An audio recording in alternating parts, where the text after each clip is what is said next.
107 billion pesos na kinuhang pondo mula sa PDIC dapat ibalik din sa National Treasury.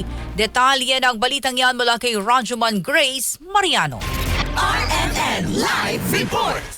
Iginiit ni Cagayan de Oro City Representative Rufus Rodriguez sa gobyerno, partikular sa National Treasury, na ibalik sa Philippine Deposit Insurance Corporation o PDIC ang kinuha nitong 107 billion pesos na pondo.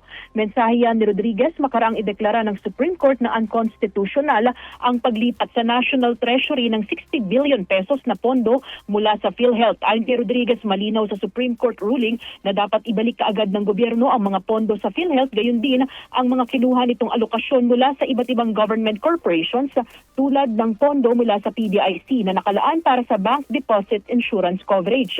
Bigyan diin naman ni Rodriguez ang desisyon ng kataas-taasang hukuman ay tagumpay para sa milyong-milyong miyembro ng PhilHealth na pinagkaitan ng benepisyo mula sa 60 billion pesos na kinuha ng pamahalaan. Sabi ni Rodriguez, ang nasabing halaga ay dapat gamitin para sa mga bago o mas pinalawak na mga programa ng PhilHealth.